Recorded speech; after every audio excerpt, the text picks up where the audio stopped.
नमस्कार, बहुत स्वागत है आपका। प्रथम पूजनीय भगवान गणेश जी की पूजा में दुर्वा घास के बहुत महत्व है। माना जाता है कि भगवान गणेश की पूजा बिना दुर्वा के अधूरी है और भगवान गणेश की आराधना में दुर्वा अर्पित करने से हर तरह का विघ्न बाधाएं समाप्त हो जाती है। यहाँ तक कि शिव महापुराण में एक चर्चा आती है कि जब कुबेर देव गणेश जी महाराज को खाने के लिए निमंत्रण देते हैं तो उनका पूरा भंडार ही गणेश जी खा जाते हैं, या फिर इतना खाते हैं कि उनके पास जितने भी थे, यहाँ तक कि उनके नगर में जितने लोगों के पास अनाज था सारे खाने लगते हैं। वो दौड़कर भगवान शिव के पास जाते हैं। तब शिव जी उन्हें एक दुर्वा घास देते हैं और कहते हैं इसे गणेश जी को दे देना, उनकी भूख समाप्त हो जाएगी। और कुबेर देव महाराज वही दुर्वा घास गणेश जी को सिर्फ एक दुर्वा ही उन्होंने कहा था, लेकिन उन्होंने सोचा एक से क्या होगा, इतने इतने खा रहे हैं तो चलो और दो चार ले लेते हैं। और उन्होंने वो दुर्वा घास जब गणेश जी को दिया तो गणेश जी तृप्त हो गए। तो गणेश जी को दुर्वा अर्पित करने का मतलब है आपने सब कुछ अर्पित कर दिया। दुर्वा अर्पित करने से हर तरह की विघ्न बाधाएं दूर हो जाती है, घर में सुख शांति आती है। और जो दुर्वा गणेश जी को प्रिय है उसे बाल त्रिनम कहा जाता है। वैसे तो बुधवार के दिन दुर्वा गणेश जी को आप जरूर अर्पित करें। शास्त्र में कहा गया है कि दुर्वा के कुछ महाप्रयोग होते हैं जिसको अगर आप अपना लें जीवन में तो आपके लाइफ की बहुत सारी समस्याएं यूं ही समाप्त हो जाएगी। तो चलिए जानते हैं दुर्वा के उन महाप्रयोगों के बारे में। अब सवाल ये है कि आप ये दुर्वा अर्पित कब करेंगे। देखिए, दुर्वा अर्पित करने तो वैसे तो आप कभी भी कर सकते हैं, लेकिन बुधवार के दिन या फिर गणेश चतुर्थी के दिन अर्पित करें तो जल्दी आपको इसके फल अर्पित मिलते हैं।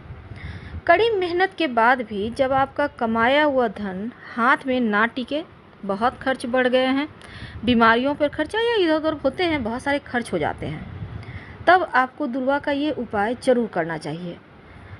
आप किसी भी दिन कर सकते हैं। याद रखिए, आर्थिक तंगी से बचने के लिए, धन बचने के लिए, बैंक बैलेंस बढ़ने के लिए, धन संचय के लिए भगवान गणेश जी और माँ लक्ष्मी को कोई भी शुभ मुहूर्त या फिर गणेश चतुर्थी के दिन 5 दुर्वा में 11 गांठें लगाकर अर्पित करें। याद रखिए, 5 दुर्वा ले लें, उसमें 11 गांठ लगाएं और अर्पित कर दें। ऐसा करने से पैसों की समस्या समाप्त हो जाती है और धन बचने लगता है। अब सवाल ये भी है कि दुर्वा में 11 गांठ लगाएंगे कैसे। देखिए, आप चाहें तो दुर्वा घास में ही लगा सकते हैं। अगर आपको लगे कि ऐसा नहीं कर पा रहे तब आप 5 दुर्वा लेकर आप एक माला बनाकर भी उनको सफ़ेद धागा, याद रखिए सफ़ेद धागा में या लाल धागा में बनाकर गणेश जी को पहना सकते हैं। मान्यता है लंबे समय से अगर कोई काम आपका पूरा नहीं हो पा रहा है तब एक छोटा सा प्रयोग जरूर करें। कैसी भी मनोकामना हो, कैसी भी समस्या हो, कोई भी मन्नत हो, लेकिन जायज़ मन्नत मांगिएगा। अब ये नहीं कि आपने कुछ भी मांग लिया, आप प्रधानमंत्री बन जाए, मुख्यमंत्री बन जाए। ऐसा मांगिए जो जायज़ हो, जो भगवान पूरा कर सकें। यकीन मानिए वो ज़रूर पूरा हो जाता है। क्या करेंगे, दुर्वा घास को गाय के दूध में मिलाकर उसको लेप बना लें। यानी कि उसको आप चाहें तो दुर्वा घास को गाय के दूध के सहारे पीस लें। मिक्सी में भी कर सकते हैं, कोई दिक्कत नहीं है। कितना दुर्वा लेंगे आपकी मर्जी है, 1 भी ले सकते हैं, 5 भी ले सकते हैं। अब ये जो आपने दूध में मिलाकर उसको पीसा है ना दुर्वा को, इसका ही तिलक माथे पर लगाएं।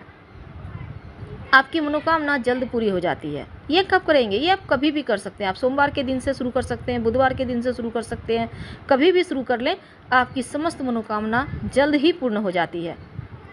अब एक अभी के इस आधुनिक युग में एक और सवाल है कि परिवार में अपनापन बना रहे, घर में सुख शांति हो, तब आप गाय को दुर्वा खिला सकते हैं। ये शुभ माना गया है। अपने हाथों से दुर्वा ना मिले तो घास भी खिला सकते हैं, लेकिन हरा चारा खिलाने से घर में सुख शांति रहती है। लेकिन बुधवार के दिन जब आप गणेश जी को दुर्वा अगर मिल जाता है तो 11 या 21 भी ले सकते हैं और गणेश जी को अर्पित करें। धन का आगमन होता रहता है। दुर्वा हमेशा, वैसे तो आप 1 भी अर्पित कर सकते हैं, लेकिन 2, 4, 6 जोड़े में अर्पित करते हैं तो धन की मुश्किलें दूर होती है। याद रखिए, मन्नत पूरी करने के लिए एक भी अर्पित कर सकते हैं, लेकिन धन के लिए जब आप जोड़े में अर्पित कर दें दुर्वा तो सारी समस्या समाप्त हो जाती है। लेकिन दुर्वा के कुछ चमत्कारिक प्रयोग होते हैं जो आपका दुर्भाग्य को समाप्त कर देते हैं। तो गणेश जी की पूजा अर्चना में दुर्वा का विशेष इस्तेमाल होता है, क्योंकि इनकी पूजा अधूरी मानी जाती है दुर्वा के बिना। मांगलिक कार्य हो, गृह प्रवेश हो, मुंडन संस्कार हो या विवाह हो, हर जगह दुर्वा को शामिल करने की परंपरा है हमारे धर्म में। हमारे देश में शायद ही ऐसा कोई मांगलिक कार्य होगा जिसमें हल्दी दुर्वा की आवश्यकता ना पड़े, यानी कि दुर्वा और हल्दी हर हाल में चाहिए। और जब आप बुधवार के दिन गणेश जी को दुर्वा अर्पित करना शुरू कर देते हैं तो गणेश जी शीघ्र प्रसन्न हो जाते हैं, सभी मनोकामनाएं पूर्ण करते हैं। लेकिन कुछ चमत्कारिक प्रयोग आगे भी हम आपको बताएंगे। चलिए वीडियो के अंत तक बने रहिएगा। माना जाता है अगर आप नियमित रूप से गणेश जी को दुर्वा अर्पित करते हैं तो कुबेर के समान धन की प्राप्ति होती है। याद रखिए, कुबेर के समान धन की प्राप्ति होती है। अगर 11 दुर्वा हर बुधवार के दिन किसी भी पास के गणेश जी के मंदिर में या शिव जी के मंदिर में, गणेश जी तो होते ही हैं, अर्पित करना शुरू कर दें तो घर का वास्तु दोष समाप्त हो जाता है। और दुर्वा जब भी तोड़ें कोई अच्छे जगह से तोड़िएगा, गंदे जगह से मत तोड़िएगा। कहीं भी मैदान वगैरह में है, साफ सुथरा जगह आप तोड़ सकते हैं। दुर्वा घास में कई पोषक तत्व भी पाए जाते हैं, जैसे acetic acid, alkaloid, carbohydrate, fat, coumaric acid, fibre, glucoside, hydrocarbon, lignin, magnesium, तमाम जैसी विटामिन ए, विटामिन सी जैसी चीज़ें होती हैं। और आयुर्वेदिक अगर हम माने तो आयुर्वेद में लिखा है दुर्वा घास को सहस्त्रवीर्य कहा गया है। इसके कई गुना लाभ और उपयोग के बारे में बताया गया है। लेकिन एक कथा आती है, कथा जरूर सुनना चाहिए दुर्वा घास के बारे में। गणेश जी का आशीर्वाद मिलता है। युद्ध के मैदान में अनलासुर ने भगवान गणेश पर आग के गोले से हमला किया। भगवान गणेश ने अपना विश्वरूपण ग्रहण किया और उसे निगल लिया। अनलासुर खाने के बाद भगवान गणेश का शरीर गर्म होने लगा, पूरे शरीर में जलन होने लगा। इसे शांत करने के लिए चंद्रमा उन पर खड़ा था। भगवान विष्णु ने उन्हें अपना कमल दिया। भगवान शिव ने अतिरिक्त गर्मी को छोड़ने के लिए उसकी कमर के चारों ओर अपना सांप बांध दिया, लेकिन कुछ भी काम नहीं किया। जब ये सभी विफल हो गए तब ऋषियों के एक समूह ने दुर्वा घास के 11 पत्ते अर्पित किए।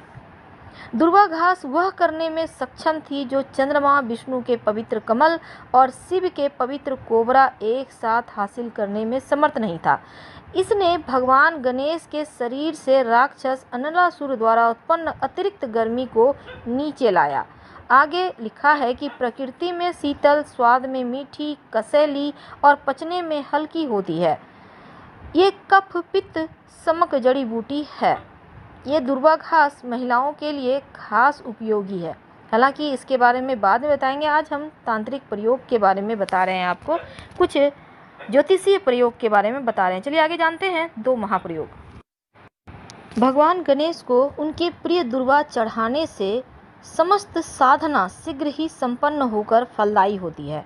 बुधवार या अमावस्या के बाद आने वाली शुक्ल पक्ष की चतुर्थी तिथि, जिसे हम विनायक चतुर्थी कहते हैं, इस दिन अपनी मनोकामना की पूर्ति के लिए भगवान गणेश के समक्ष 21 दुर्वा की गांठ अर्पित करें और फिर मंत्र बोलें। ध्यान रहे, 21 दुर्वा को इकट्ठा करके एक ही गांठ बनाना है। सबको आप इकट्ठा करके किसी सफ़ेद धागा या लाल धागा के सहारे बांध लें। और गणेश जी के सिर पर ही हमेशा दुर्वा घास रहता है। आप उनको माला भी चढ़ा सकते हैं, लेकिन पैरों में नहीं अर्पित करना चाहिए। तो दुर्वा अर्पित करने का मंत्र है श्री गणेशाय नमः दुर्वा कुरान समर्पयामि। इस मंत्र को बोलकर अगर आप दुर्वा अर्पित करते हैं तो समस्त मनोकामनाएं आपकी पूरी हो जाती है। अगर आपका बनता कार्य बार बार बिगड़ जाए तब एक छोटा सा काम करें। बुधवार के दिन भगवान गणेश को दुर्वा अर्पित करें। दुर्वा को उनके मस्तक पर चढ़ाएं। याद रखिए, लगातार 7 बुधवार के दिन ऐसा करने से बिगड़े काम बनने लगते हैं। गणेश जी को जब आप दुर्वा जो अर्पित करेंगे ना, जहाँ लोग चलते फिरते हैं वैसे जगह से मत लीजिएगा, साफ़ सुथरी जगह से लें। आप चाहें तो घर में एक मिट्टी का गमला लेकर आएँ, उसमें दुर्वा लगा सकते हैं। दुर्वा में प्रतिदिन पानी दें, देखभाल करें। तो भी आपके लिए अच्छा है। माना जाता है जिसके घर में दुर्वा रहता है उसके घर में गणेश जी साक्षात रहते हैं। तो दुर्वा आप ज़रूर लगाइए अपने घर में। किसी भी पौधे हैं आपके फूलों के, उसमें भी लगा सकते हैं। तुलसी का पौधा है तो आप उसके पास भी दुर्वा का पौधा लगा सकते हैं, ये आपके लिए बहुत शुभ रहेगा। और अगर आपके घर में बाई चांस तुलसी का पौधा है उसी में दुर्वा का पौधा उग आए तो ये अति शुभ है। आप किसी भी अच्छे दिन में उस दुर्वा को उठाकर आप गणेश जी को, माँ लक्ष्मी को कहीं भी अर्पित कर दें और फिर उसको लाल कपड़े में बांध कर संभाल कर रख लें, तो हमेशा आप आगे ही बढ़ते जाते हैं, पीछे नहीं आते हैं। गणेश जी का जैसे कि विघ्न विनायक पर श्रद्धा और विश्वास आपको रखना चाहिए। उनका बहुत सारा मंत्र है, आप किसी भी मंत्र का जप करके उन्हें दुर्वा अर्पित कीजिएगा, आपके लिए अच्छा है। फिलहाल आपसे विदा लेते हैं। जानकारी अच्छी लगे तब लाइक कर सब्सक्राइब करें, अपनों से शेयर करें, कमेंट करें। धन्यवाद।